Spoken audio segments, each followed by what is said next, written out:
You know that feeling, right? That you're just wasting time on things that don't really matter? Well, what if there was a simple, kind of blunt framework for just cutting out all that noise? Today, we're diving into a powerful essay on the art of eliminating, well, bullshit and taking your life back. So let's just start with the big one. Is life actually short? It's a question we all kick around. But for the author of this essay, the answer didn't really click into place. I mean, really click, until he had kids. And that right there is where this whole idea gets started. See, here's how having kids completely flips your perception of time. It stops being this endless, abstract thing and starts being a series of moments you can actually count. Think about it. If the real magic of Christmas through a kid's eyes happens between, say, ages 3 and 10, you only get 8 of those. Just 8. And suddenly, time isn't so abstract anymore, is it? It's a very concrete, very small number, which proves the point, yeah, life is short. Okay, but once you really truly accept that fact, it's not depressing, it's incredibly empowering. It takes the phrase, life is too short for this, and turns it from a complaint into like a plan of action. It's a literal truth, and it's basically your official permission slip to start cutting out the things that waste your precious finite time. So, first things first, we have to figure out what exactly we need to get rid of. The author gives it a very simple, very direct name, bullshit. But what does he actually mean by that? So, what is bullshit? Well, the essay gives us this perfect metaphor. It's the junk food of experience. Just like a fast food burger gives you that quick, easy hit of satisfaction, this stuff fills up your time without ever actually nourishing your life. It's a fake substitute for the real thing. And I bet you already have a pretty good idea of what this looks like in your day-to-day. It's those meetings that 100% could have been an email. It's getting dragged into pointless arguments online. It's wrestling with bureaucracy, or just getting stuck in those addictive but totally empty loops, like scrolling for an hour and not remembering a single thing you saw. Now, what's really interesting is how this stuff gets into our lives. It usually comes in one of two flavors. On one side, you've got the bullshit that's just forced on you. Your soul-crushing commute, a toxic client you have to deal with.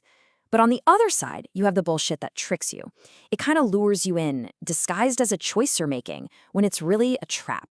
And that second kind, the kind that tricks you, can be the most dangerous. I mean, think about arguing with some random person online. Your brain is wired to defend yourself when you feel attacked. But that instinct was not built for the internet. And when you engage, these people aren't just taking up your time, they are, and this is a direct quote, literally taking your life.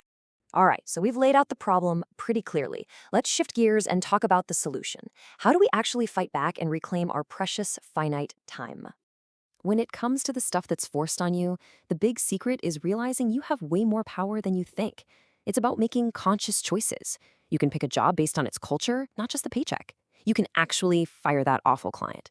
It's all about shifting away from the default grind and onto a path you actively, deliberately choose for yourself. Okay, so that handles one side of it, but what about the stuff we fall for? The self-inflicted time wasters. That takes a totally different approach, one that's much more internal. And here is the key. It's like a superpower you have to build up over time. The ability to step outside of yourself, even for a second. Right in the middle of that pointless argument or that endless social media scroll, you have to train your brain to just hit pause and ask one simple, incredibly powerful question. Is this really how I want to be spending a piece of my one finite life? Getting rid of the negative stuff is huge, but it's only half the battle. To really live a full life, you also have to go on offense. You have to actively hunt for the things that truly matter. So here's a great little mental trick for spotting fake priorities. Think of it as the sharp peak. Things like office drama or winning a stupid argument, they create this massive spike of importance right now. It feels like the most important thing in the world. But that peak is sharp for a reason. It drops off a cliff almost immediately. Just ask yourself, am I going to care about this in a month, in a year? Almost always, the answer is a big fat no. And then, on the other hand, you have the things that truly matter. They're often so simple and authentic. Having coffee with a friend, genuinely playing with your kids. You will never, ever look back on that time and think it was a waste. That's the stuff that builds a life. So when you pull all these ideas together, they form a simple but really powerful 3-part philosophy for how to live, knowing full well that your time on this planet is short. The shortness of life never hits harder than when we lose someone we love. The author tells this really poignant story about his mom, and this quote just nails it. You take things for granted, and then they're gone. It's so true, isn't it?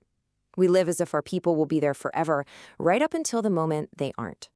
So, what does this all boil down to? It's a simple 3-step guide for short life. Step 1, prune. Be absolutely relentless about cutting out the bullshit. Step 2, act. Get impatient about doing the things that actually matter to you. Don't wait. And step 3, savor.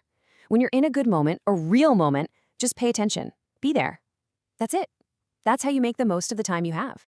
The author leaves us with this incredible phrase from a book title by James Salter, Burning the Days. And it's such a powerful warning against just letting our finite time slip away in a blur of chores and obligations. So, the question to leave you with is this: are you spending your days, or are you just burning them?